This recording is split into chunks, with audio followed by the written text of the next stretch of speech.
Welcome into episode 73 of the Level Flight podcast. I've got Elliott here with me today. My name is Connor. Brian wasn't able to make it today. He's been at the last couple. If you missed our chat on Tuesday, go check it out. We had Murad Atesh on the program. But today, Elliott, how you doing? I'm good. A little frustrated with the loss last night, which we'll get into, but it is what it is. You can't win them all. So that's the best way you can take it. You can't win them all, and at least on the surface, it seemed like a good loss. I know moral victories in pro sports are, some people love them, some people hate them, but the process was there. The deserve to win meter. The Jets were 65%. I think they had the Corsi.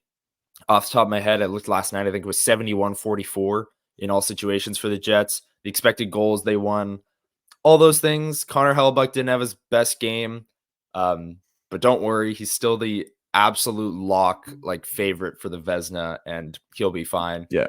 He's allowed to have a few off games here and there because all season he hasn't had those. So Elliott, what were your thoughts that the Jets obviously losing 4-3 to the Kraken last night? It was a weird game. Like the Jets structure just really wasn't there. And, their first goal is essentially a 5-on-2 rush coming back the other way. It looked really weird from the Jets perspective. Just what are you doing? Guys just weren't where they were supposed to be. And, the Kraken aren't a bad team, but at the end of the day, it's really weird to see them do that. So I'm gonna write it off. They were, like you said before the game, you tweeted out they were 8-2 in their last 10. So you really can't complain too much. And they've won a couple that they came back from. And obviously, Neil Pionk got robbed at the end of the game by Joey Decord. But right. It is what it is. And you just got to move on to the game on Friday. You get a rematch. So yeah, and Joey Decord, you brought up the save on Neil Pionk. He was fantastic. Made a bunch of saves in big spots. And the goals he let in, like the Niederreiter one to give the Jets a 3-2 lead, super lucky. The puck's going to the net, it hits Niederreiter's skate and goes over Dackard's shoulder. Dackard Decord. I'm not sure how to say his last name. I might be butchering that. But anyways, he got pretty unlucky on that one. But then in the Neil Pionk one, he kind of did get lucky because Larson blocked it into his pad. I don't know. But either way, the Jets lose. They didn't even get a point on this night. I'm pretty sure Kevin Sawyer brought up on the broadcast, and lots of people on press row inside Canada Life Center were saying that the Kraken didn't even get into Winnipeg last night until 3 a.m. Didn't get to their hotel until 3 a.m. because they played the night before in Calgary, a game in which they won, a physical game. And then they followed it up. And yeah, I agree with you. The Jets structure at times just wasn't there. And Seattle had some passes that really sprung them for breakaways. And Rick Bowness even said in the post game, there was this one play, Oliver Bjorkstrand, both Pionk and Dillon were outside the dots. And if you've ever played hockey, if you've ever played defense in hockey, you know that that's just asking for someone to go right up the middle, pass, boom, breakaway. And Rick Bowness even said, we had two defenders outside the dots on that play. That's not how we play hockey. Pretty sure Brendan Dillon just took a poor route. Pionk was fine. He was just guarding the guy in front of him. And then I'm not sure who it was, but made the pass to Bjorkstrand, who was flying. He can really skate straight down the middle. Hellebuyck made the save, but that was my first that was in the first period. And that was my first thought of the Jets structure might not be there tonight against a fast, skilled Seattle team. Because like Rick Bowness said in the post game, and like many people said, that's just uncharacteristic. You don't see teams have the puck in the neutral zone, make one pass, and then they're in on a breakaway against a set Jets neutral zone defense. You don't see that very often, and it happened. And Connor Hellebuyck, I mean, he made some saves. And then the game winner for Seattle, not the greatest. Burakovsky takes a shot from the dot, face-off dot, beats Hellebuyck glove side, one that he definitely should have had, a little bit of a screen. But what else did you see from Hellebuyck? And then we can get into the forward lines before getting into the trade deadline. I mean, you kind of have to give him a little bit of slack here because he's been so good this year. He hasn't really given Connor Hellebuyck is normally due for, I don't want to call him a player that's really, really high when he's really, really good. And he's a super, super low when he's low. He plays very much in that mid range, but like after a couple of games, we know that he has that super high ceiling where he like wins the Jets a couple of games. They win games Mhm. 2-1. He makes some fantastic saves. Mhm. You have to expect at some point that even in normal, like Connor Hellebuck is human. You're expecting him to have like, uh, I can't even think of the word, but like not a bounce, but not a bounce back, but the opposite of that game, like where a regression game. That was the word I was Yeah. looking for. There you go. Yeah. But we know Connor Hellebuck, when he has this regression game, he lets in a couple that he probably should have had. And so you look at that game-winning goal and you go, okay, well, he can't save them all, and this was probably going to be his regression game, and of course, his regression game where he gives up his bad goal that he's due for is the game winner, and it's unfortunate that that's the case, but you can't expect him to be superhuman all the time. Like he can't. Yeah, and I 100% agree. And like I said off the top, like this is a game where I don't mind the process. Like yes, their structure wasn't there at times. Yes, there were some passes where they were just sprung on breakaways. In Seattle's first goal, you mentioned it, like a 5-on-2 basically, because Brendan Dillon turns the puck over at the blue line, and then Connor, Scheifele, and Nemestikov were caught down low, kind of expecting that puck to be rimmed around and put in deep, and then Seattle comes back 5-on-2. Um, and it's just things like that you just don't see very often from the Jets. I mean, puck management has been an issue, but yeah, I'm willing to kind of like slot this game under the they lost, but it was kind of fine. Like they dominated play, controlled play in a game that they should have controlled play, and they did. Yeah. So I don't see much issue with it. Let's get into the forward lines real quick before we take a break here from DraftKings, and then we'll come back and do our final thoughts before the trade deadline. But the forward lines, the Adam Lowry line was fantastic. So Nino Niederreiter scores to give the Jets a 3-2 lead. At the end of the second period, Adam Lowry scored to tie the game at 2. And they had a 17-3 Corsi at 5-on-5. And their expected goals percentage was 92%. And they scored 2 goals and didn't give up a goal. Like they had one of their best games of the season. Adam Lowry snapped a 21 game goalless drought. He hadn't scored in 22. This was the 22nd game. And then Nino Niederreiter stays hot. I mean, he had the 2 goals against Carolina. He had the goal against Buffalo. And he scores again against Seattle. But what did you see from that third line? Because that was arguably one of their best games of the season in both goals and analytics in general. They have been so hot and down the stretch here. And Yeah. this is the stretch one run where Bonus, who relies so much on that line, needs that line to do its thing. Like Yeah. they are so good at getting pucks in deep. They forecheck hard. They make sure that teams get hemmed in their own end. They get tired legs. And if they're not scoring or producing any offense, they're at least keeping the opposing team in their own end and Yeah. allowing either the second line or the first line to roll on and be in the offensive zone already, right? Like they do a great job with puck possession. So for them to continue to do that and also get results the last couple of games with Nino and obviously now Lowry breaking his goalless drought, I think is just huge. Like that Bonus relies so much on that line. And for the Jets, realistically, for the Jets to succeed in the playoffs, they need that line to be rolling. If that line goes cold at all, I do start to worry a little bit because Bonus is going to roll that line no matter what. And the Jets Mhm. win normally when that line is rolling. So obviously, this is a little bit of an exception. They lose to the Kraken with this line rolling, but that's not going to happen very often. Like Yeah. the numbers that they put up for a line that's supposed to be a checking line is Yeah. just absurd. The offensive numbers are just nuts. But that's what happens when you put a player like Adam Lowry, who has some point upside, and Nito Niederreiter, who has some point upside together, that both have similar styles. It just works. And you know what? I'm not Yeah. even going to mention Mason Appleton because he's kind of just the forechecker on the. He's He's just an he extra hasn't forechecker. he hasn't been too bad these last couple games, actually. I'm seeing improvement there, and this, like, he made the nice pass to Lowry on that one timer. He made the pass to Niederreiter on his goal, even though I said off the top it was lucky because it hits his skate and goes in, but it's a goal nonetheless. And Appleton picked up an assist. Um, the third line, You said if they go cold, which I 100% agree. If they don't have that secondary scoring, and say like Nikolai Ehlers goes cold, which hasn't happened. I mean, he did go like 1 point in 10 games a few games ago, but if he were to go cold and the third line were to go cold, then the Jets are kind of screwed in the secondary scoring department. But Lowry, Niederreiter, and Appleton, when they go cold, that it's like an even draw because they still cycle teams, like you said, they still keep the puck down low, they still play good defense to the point where they're not getting shelled in their minutes. Like, Yeah.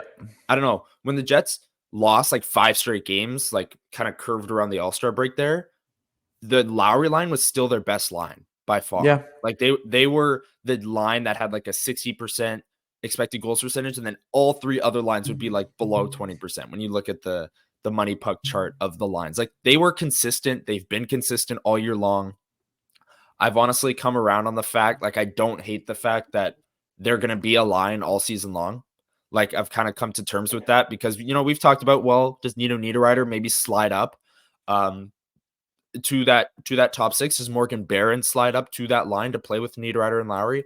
But I've honestly, I don't mind the fact that they've been together all year and they're going to remain together because at their worst, they're a defensive shutdown line, and at their best is what you saw last night, where they Yeah. just dominated the flow of play. They scored 2 goals even and shut down the opponent. Like that's real third line stuff. And we talked like the first month of the year, they were the best third line in the NHL. And that Yeah. this is another example of that.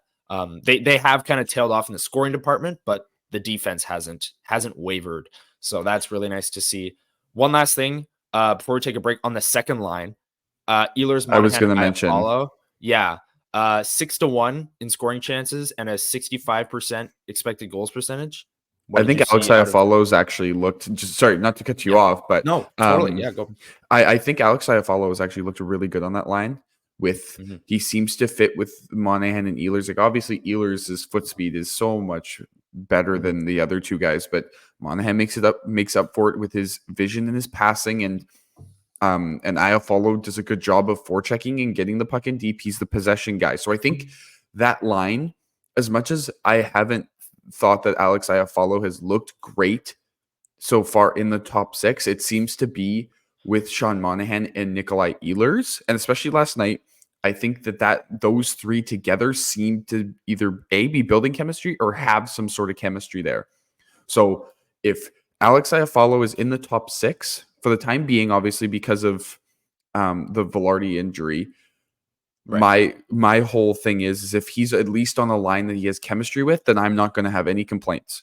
The only time I will complain is A, if he's on the first line because we know that the chemistry there doesn't work. Right. But other than that, I don't mind it because he seems to be like I just like the different player types that are on that line, and I think he just Mhm. fits well with who is there. It's like when we saw the Jets go to Adam Lowry when he got moved into the top six for a little bit, and they moved a couple players around, and also and we've seen Adam Lowry on the power play. His play style is very versatile, and if he's got chemistry with a bunch of players, then he looks good. But again, if Iafallo does not have chemistry, which he seems to be building with Ehlers and Monahan, then that's a line that I think the Jets can go to if they really feel like they need to do something else. Yeah, and I think in the top six, I mean the top line last night, they were on for a goal against. They scored a goal as well at 5-on-5, and then they were on like two of them were on the top power play unit that got scored on as well, on the shorthanded goal. So, and they kind of like it was a draw in their minutes. Like they had 50% expected goals. At 5-on-5, it was 1-1 in the actual goals. Like they kind of just split their minutes. But it feels like Vladislav Nemeskov's just kind of there for Gabriel Velarde when he comes back. He's kind of a Yeah. placeholder right now, and they're going to roll with this configuration in the top nine. But we should say before we go to break, Gabriel Velarde didn't play Tuesday night against Seattle. He's now missed 3 straight games. He's going to travel with the team Friday, and Rick Bowness kind of just said we'll see as to his availability for Friday. If I had to guess, I would guess he doesn't play Friday or Saturday because he hasn't skated yet either. Um, That would be my guess. And then the Jets come home for a homestand Monday, Wednesday, and Friday next week. Maybe you see him then. Again, he hasn't skated, and Rick Bowness was just kind of said he's going to travel with the team, which is a good indication, but that doesn't really say much, right? Yeah. So I would assume he's kind of day to day, week to week kind of thing right now. But keep an eye out for that because he could skate tomorrow in Seattle and then maybe even play Friday night or play Saturday night against Vancouver. So keep an eye Yeah. on that. We're going to hear a word from our sponsor, DraftKings. And when we come back, we're going to do our final trade deadline preview. We're going to roll through a bunch of names that we want to see the Jets target that are available on trade boards as we approach the March 8th trade deadline in the NHL. But first, here's a word from DraftKings. We know hockey games move fast, but with DraftKings Sportsbook, an official sports betting partner of the NHL, you can score faster than anything happening on the ice. This week, new customers can bet $5 and get $200 instantly in bonus bets. Download the DraftKings Sportsbook app with code THPN. New customers bet $5 on the NHL and get $200 instantly in bonus bets. Only on DraftKings Sportsbook with code THPN. The crown is yours. Gambling problem? Call 1-800-GAMBLER or visit www.1800gambler.net. In New York, call 877-8-HOPE-NY or text HOPE-NY. In Connecticut, help is available for problem gambling. Call 888-789-777 or visit ccpg.org. Please play responsibly. On behalf of Boot Hill Casino and Resort in Kansas, licensee partner Golden Nugget Lake Charles. 21 plus, age varies by jurisdiction, void in Ontario. Bonus bets expire 168 hours after issuance. See dkng.com/hockey for eligibility and deposit restrictions, terms, and responsible gaming resources. NHL and the NHL Shield are registered trademarks of the National Hockey League. Copyright NHL 2024, all rights reserved. And welcome back into episode 73 of the Level Flight podcast. I've got Elliott here with me. Like I said off the top, if you missed our conversation Tuesday with Murat Atesh from The Athletic, go check that out. That was a really good primer for the trade deadline that is coming up on Friday and what the Jets may or may not do. So definitely give that a listen, give that a watch on YouTube. But Elliott, we're 2 days away. There's been a lot of trade talks kind of picking up. Like every time you go on Twitter, it seems like someone's signing an extension or someone like trade talks are heating up in terms of someone. So we're just going to kind of rapid fire through some names here that we'd like to see the Jets kind of target and why it makes sense. Who's the first person you want to bring up, Elliott, that's kind of on trade boards, publicly available, would fill a need for the Winnipeg Jets? Yeah, like who are you keeping an eye on? Who's your number one target for the Jets heading into Friday? Well, a player that had been on my list, just to get that out of the way, was Anthony Mantha.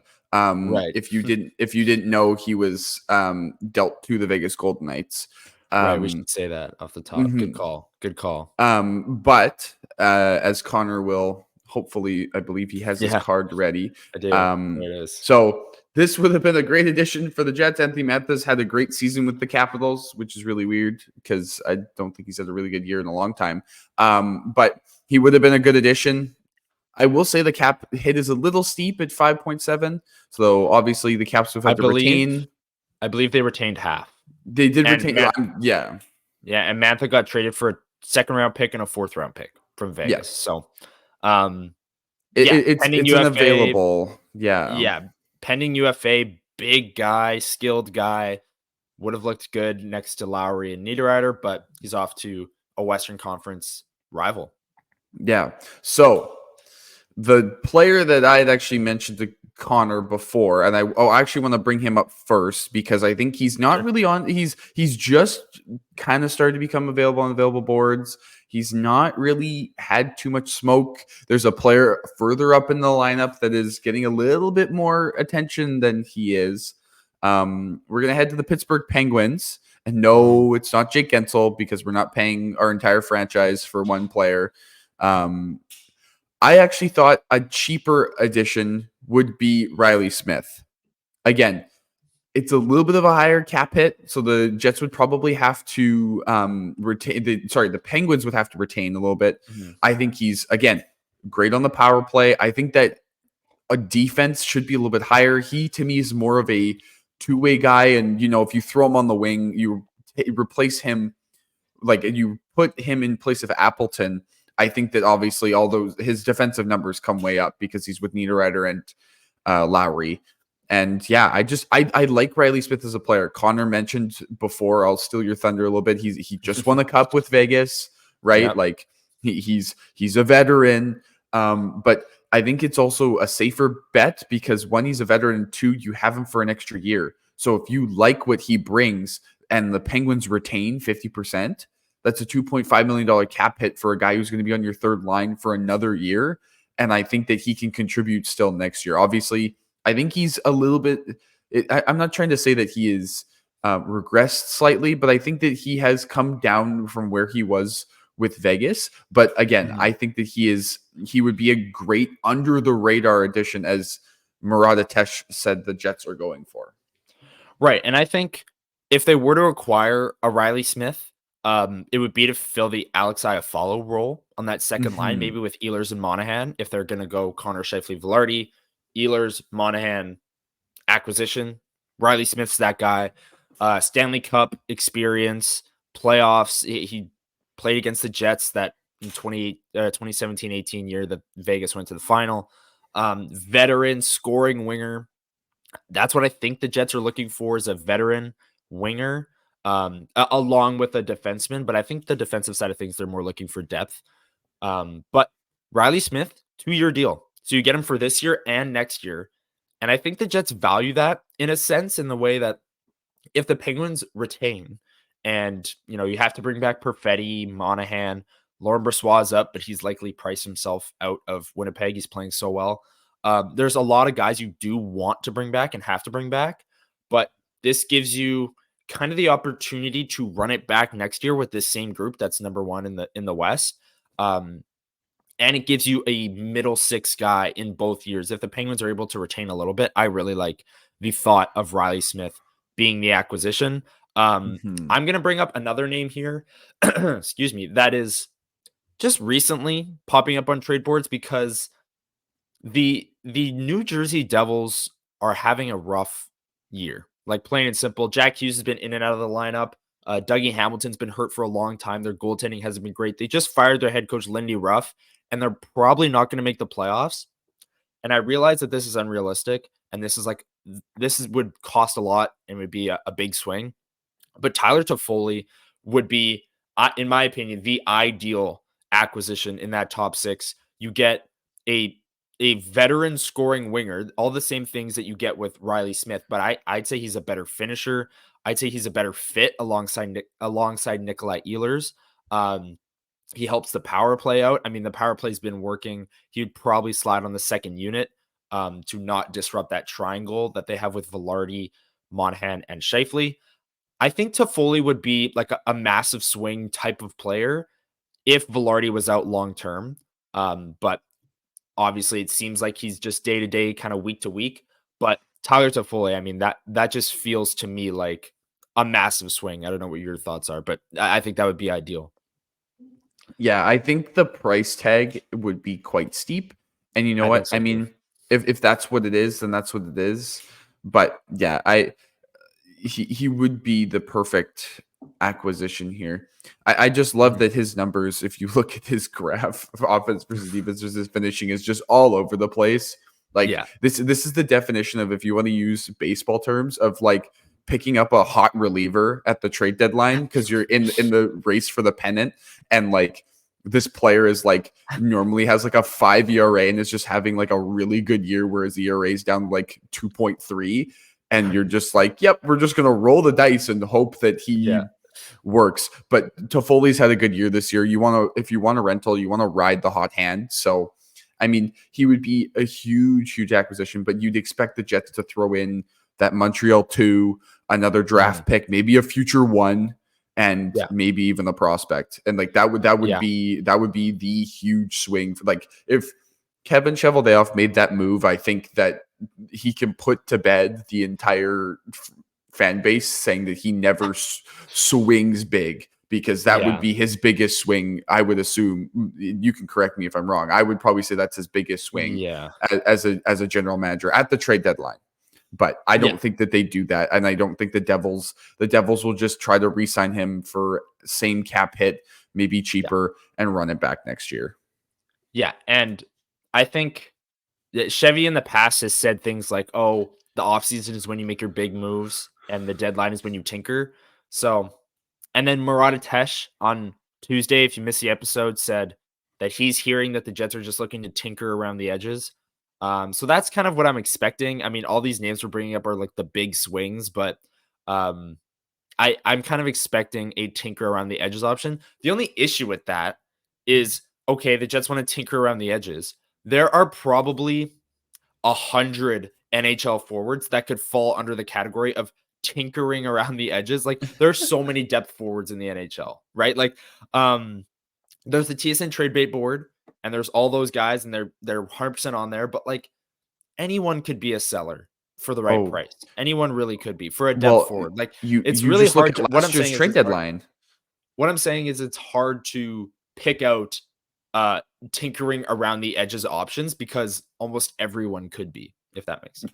Well, that makes total sense. You look at the two trades the Jets made last year at the deadline. They went and got Niederreiter, and they went and got Vlad Nemestikov, two players that were not on trade boards were like, Nemestikov was a depth forward before playing with the Jets, and I actually think that he has revitalized his career. He has showed that he can produce a role in the NHL. And Nito Niederreiter was a middle six winger that we thought, oh well, I think we'd all talked about it on the show, but we all said, oh well, the Preds are they're chasing for a playoff spot. Well, the Jets gave up their two. Anyways. They sold anyways. So at the same point, the Jets could trade. I know Connor and I were talking about the Red Wings maybe being a trade partner, and I know they're in a playoff spot. But again, you never know. Maybe for the right price, maybe they don't value specific. Like, that's what the other thing is. I know there's a changing of the guard in Nashville. I don't know if Barry Trotz just decided that he didn't value Niederreiter enough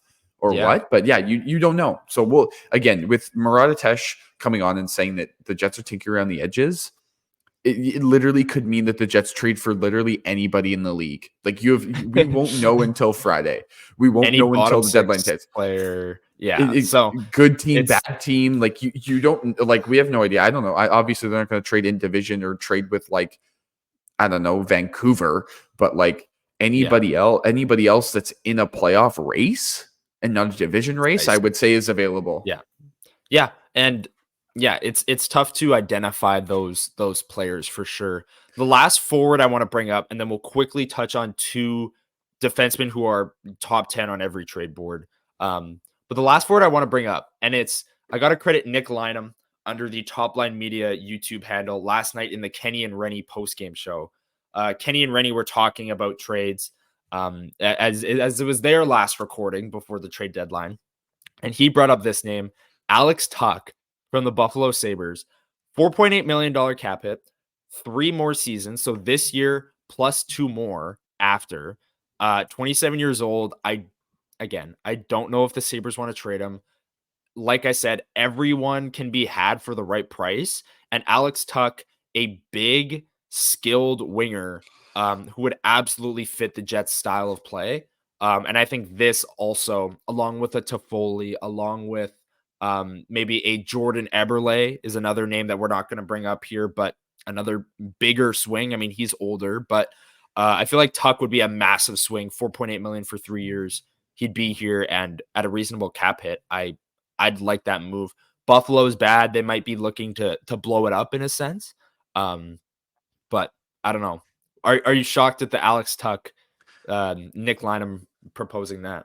A little bit, just because what's with all the Vegas Golden Knights cast-offs that are all available. But I do like I've been a huge fan of Alex Tuch for a long, long time. I think that he would be a great addition. And again, it's a thing where if you're worried about his EV defense, don't worry about it. He'll go and slot in a line where that will come. Yeah, he plays for a not great team. That will come right up. I just think that his, like, and you even have to look at his previous percentages on his card. Like last year he was on Vegas last year, correct? No, I Or think was that 2 years ago? he's I think he's been with Buffalo for 3 years now. Is it I'll Buffalo double for check that. 3? But either Yeah, way, he's you been there look a at when while, I think. Buffalo was good last year as a good team, and he has good metrics. So at that same point, it's like I don't think you have to worry. And I think if you sit him either for Appleton or like you said in that Alex Iafallo role, I have no complaints whatsoever. Yeah. Like I think Alex Tuck would be essentially a better version of Alex Iafallo if you put him on that line. Like I think they have similar styles of play, and Tuck's just a better finisher. It upgrades the top 6, and Ken Weed brought this up on the post-game show when discussing players with term. You maybe don't bring back Monahan if you bring in a player with term, but at least then it doesn't put he used the term, you put all your eggs in one basket, in the sense that if you don't win this year and Monahan doesn't want to come back, then it's just like, oh, you're in the same spot next year where you're buying at the deadline and looking for a second line center and all this same thing. Where if you acquire a player with term, you at least have that like security blanket going into next year. Like, hey, we already made our acquisition in a sense. We made our big move, and we're getting another playoff run out of this player. I think Alex Tuck would be the perfect addition. He was with Vegas for 4 years, and then every single year you are seeing on this card here from 2021 to 22 till the current day, he's been with Buffalo. So okay, so I am a little off, but either my point still stands. This is his first bad year in Buffalo. Like, Buffalo's been chasing playoff spots and and have shown to be a better team for the last couple of years. So you look, I think that's a great acquisition. I think that reminds me of the Nino Niederreiter trade a little bit more than anything, because Nino had some term. The Jets re-signed him. Like, that's why I think that they went for somebody like a Nino, because he has term. It's not a huge cap. It's not a huge cap hit. You hope that maybe Buffalo retains a little bit, because you're going to want to, if you can get that retained, that also means that somebody else comes back. But I think your point or Ken Weeb's point, and you brought it up about Sean Monahan, is I think Monahan probably would like to come back, because it seems to be that he likes the Canadian markets. I think the only issue is I don't think you're getting him at $2 million after he is right. You're not getting him at the cap hit that you'd like, so that you can keep him around. Like, he will ask get a for raise. I don't know how much of a raise. 4 is where I probably even higher. Like, his contract situation is so hard to predict, because with Montreal, with bad teammates, I mean, we all saw his JFresh cards, his raw point totals. Like, he wasn't really the beast that he was in Calgary. And then he comes to Winnipeg, and now he has 8 goals in his last 9 games, and he looks great with Nikolai Ehlers on that second line, and he's revitalized the power play. Like, I feel like to this team, he means so much more than what he would mean to another team, and he's a pending UFA. So that kind of makes it weird on the open market, because it's like the team he's on might pay the most because he has the biggest impact on this team. I don't know, but we'll wait and see for sure. And then last name I want to bring up here before we head out, we're over 30 minutes. We're going long. It's trade deadline week. But Sean Walker, I mean, he's at the top of every trade board. I've been adamant this whole time that he would be the guy that, if you want to make a defensive addition in that top 4, pushing Pionk down to the third pair with Samberg, sliding Walker in on that second pair with Brendan Dillon, I think that changes your defense core in a big way. And Walker is the type of player that, if he were to re-sign here, which I don't know if he would, but hypothetically speaking, you could, move Nate Schmidt's last year of his contract in the offseason, or buy out the last year of his contract, and bring back a Sean Walker who's having a great year in Philly and could be a top 4 defenseman for the next 3-4 years, as he's 28 years old, in the middle of his prime.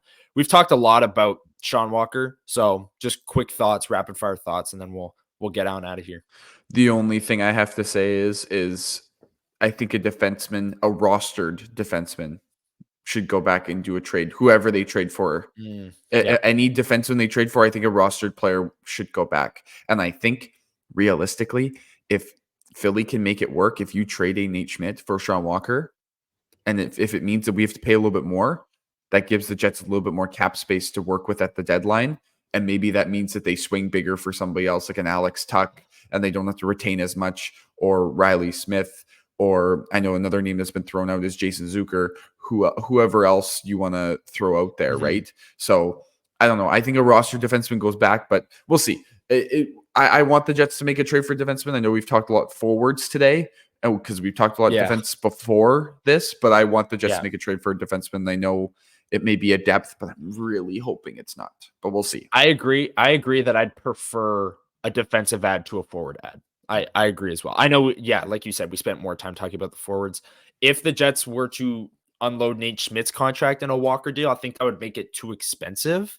Maybe. I don't know. So, You'd have to figure out the numbers there. They could have to add a high-level prospect for them to take 2 years now of that contract. I don't know. But anyways, let's get on out of here. The trade deadline is Friday, March 8th. Stay tuned to all of our socials at Level Flight WPG. We are definitely, if the Jets are making moves, we're definitely going to record something. We don't know if we're going to be going live that day. Winnipeg Sports Talk's going live from 11 to 3, and I'm going to be in and out of that stream.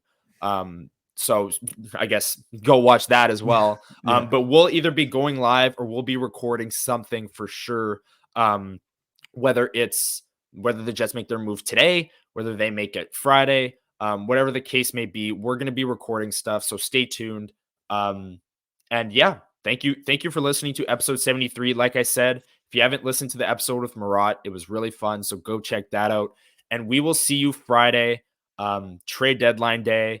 We'll be breaking down whether the Jets made moves or if they didn't. And then obviously join us for our 4th edition of LFP Live Sunday morning at 9 a.m. fresh off the Jets game against the Vancouver Canucks. Have a great couple days, everyone, and we will see you Friday. Peace.